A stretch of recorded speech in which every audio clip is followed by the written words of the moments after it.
So without further ado, I'd like to introduce Stephanie Cox for getting the most out of IUanyware.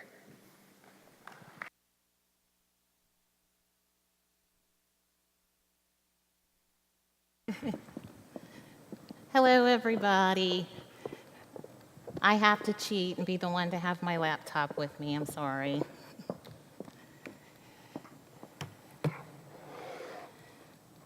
So the title of our presentation today is Getting the Most Out of IUanyware. I chose the topic because we are doing many things with this service, and I'm constantly asking myself, and I'm also being asked of my boss and my superiors, hey, we've got quite a significant investment here. Are we doing the most with the existing service, IUanyware? And as I started listening to the topics presented today for the lightning talks, I noticed something pretty interesting. Of the 16 or so lightning talks that we heard today, would you believe about 11 of them either have a direct tie because they're either enhanced by or hosted with IUanyware? I just thought that was really quite interesting. So these are some of my recap of the lightning talk topics that we heard today, and just I guess my first inclination of how I would perhaps use that service and enhance it with IUanyware. So we offer a 64-bit version of Excel in IUanyware. You're finally able to handle some really significant table sizes. We also virtualized the Tableau software for the Kelley School of Business.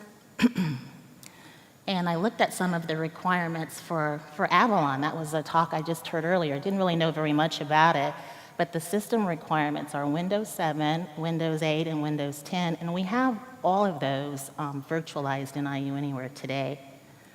We also do a really good job of integrating with Canvas for our virtual desktops. We teach a class for online learning that has Canvas and the broadcast tool inserted in it, and so we deliver that virtual desktop to students. The faculty is actually able to use the broadcast tool to push documents, syllabus, whatever the student might need to their Box account. So using Box and Canvas. The data in the real world topic, I think that was maybe earlier today, was a joint venture with Eli Lilly. That particular desktop was one that we created with all of the applications that we have available, site license for IUanyware, and put that together so that we could do the joint venture with Eli Lilly. One of my other really, I think, something that the team worked on for a long time and I'm very passionate and proud about is the accessibility desktop. We built a desktop, we call it the ATAC. We took all of the applications that you have the site license for, so all of our Office, Adobe, statistical apps, and I should have bought water. We installed JAWS and Kurzweil 3000 around those and actually deliver a very nice virtual desktop, but one that's accessible, provides some really great accessibility needs. Yeah, I think I hit on all the major ones, but I thought that was interesting and I wanted to point that out. So, some interesting facts about IUanyware. Would you believe we have 70,000 users? I sometimes can't even believe that myself, and this is a real statistic. So I looked at unique users from the start of the school year 2015 until where we ended June 30th, 2016, and we ended up with really 77,000, but I just kind of left that at 70. We know these users kind of get there like this. I'm just going to step over here so you can kind of see this. So this is the month of September in 2015, and what we did was these were the daily new users that were added to the system. So September 1st, 2015 was obviously, or I guess 9/1. We added nearly 1,900 users that day. Some of the other days here, I think there's 1, 4 or 5 down. Looks like it's November or September the 5th. That was Labor Day. I looked that up. So only 118 that day. But this is a snapshot picture of how we get to 70,000. There have been several days when we've been keeping these statistics where we added over 6,000 users a day. So it's been pretty amazing to see that. I'll step back again.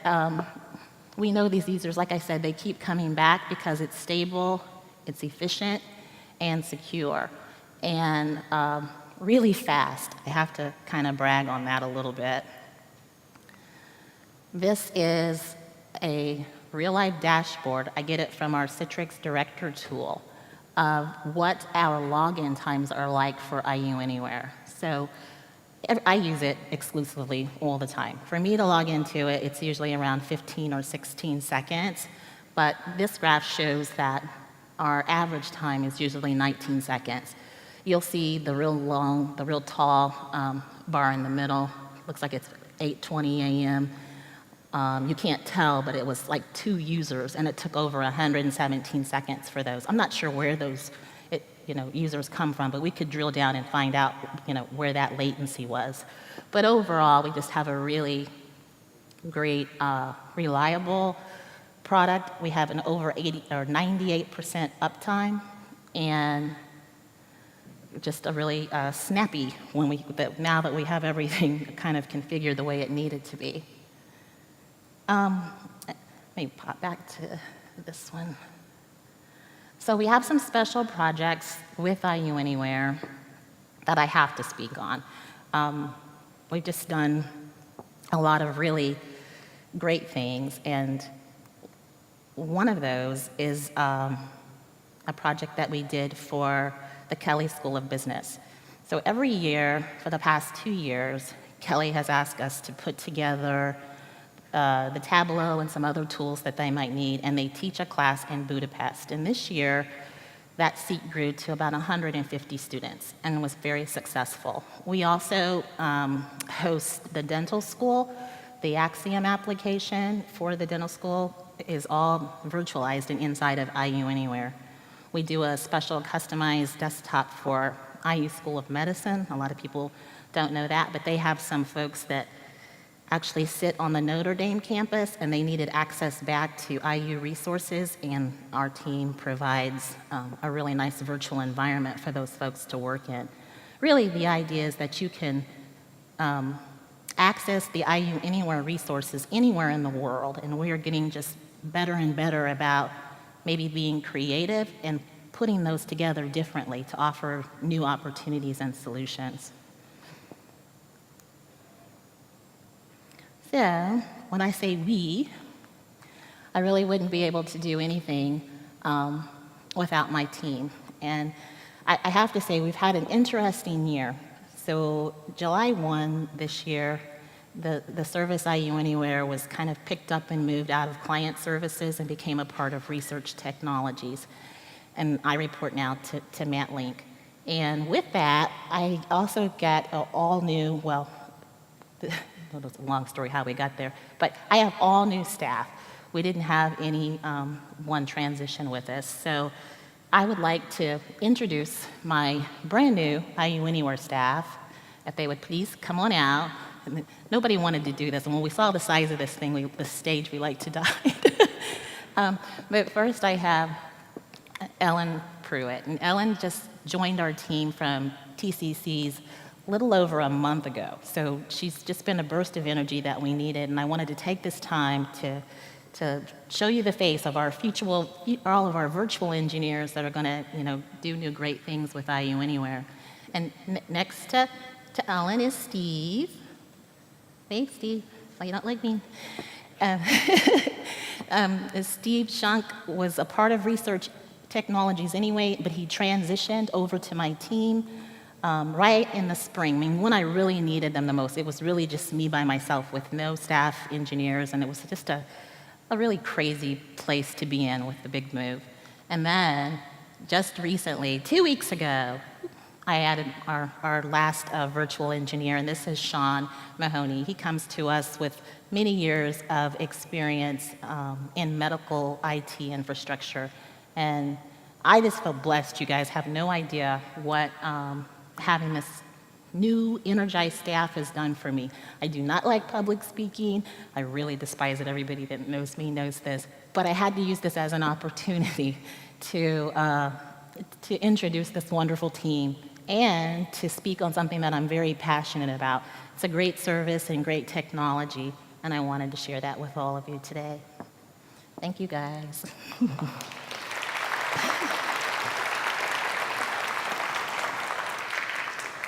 So we specialize in custom requests, and this is how you get to us for a custom request. For any of your IUanyware problems, because we have the 70,000 users, all of those go through the support center. And I want to change that. But if you just wanted to have a sidebar and you wanted to talk to me or one of my team members, this is how you do that. And here's what I think is next. These are some things that these are the things that I kept saying, am I doing the most to get out of IUanyware? I know for a fact that there's so much more to do in these areas. I know that we have everything in place now to leverage the power of IU supercomputers.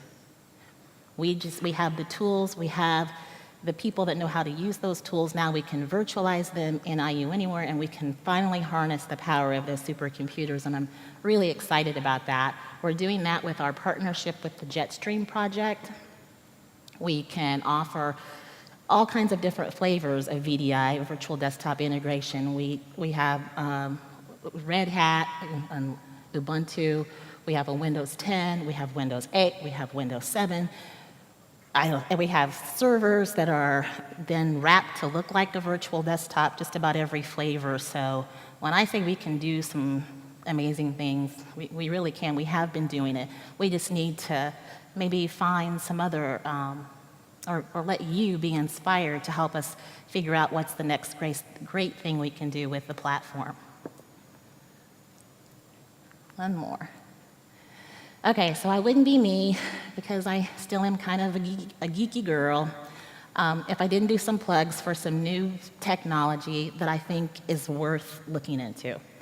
And my first one is the Raspberry Pi devices. They've been around for a while, but in May, they did a third iteration of those, and the video on them is really good, you guys. We can finally do like video conferencing from these Raspberry Pi devices, but the best part is they cost $40, right?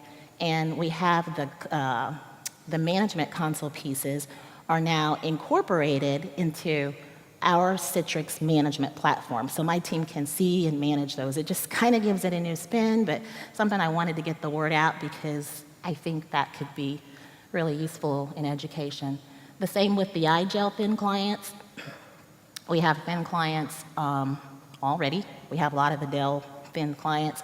The iGel thin clients are, I think, they're new, they're a little bit better, but the key is they offer an easy management interface console, one that we can put right into the IUanyware management system that my team works from every day. So, you know, no waiting to push firmware updates and all those things. It's easy, much easier to do.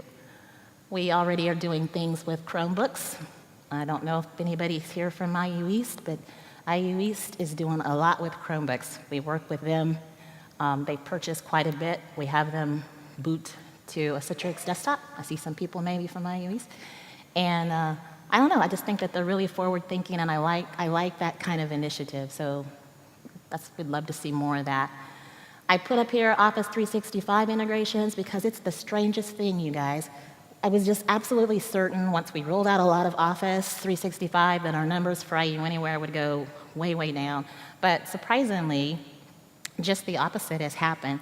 When I looked at the statistics for the number of new users from September of 2015, which was about end of September 2015, we had 19,007 users, and most of those were our Office and statistical users. Today, I just happened to look this morning, we have like 34,870. So we're just 1 year later, same resources, we just have more people now using the system. I think it's because with the Office 365 integrations, if you launch those via IUanyware, you can still get to your Office storage options. I don't know if anybody's following me on that, but that's what I do. Dual authentication, we've had that in our Citrix dev environment for a long time.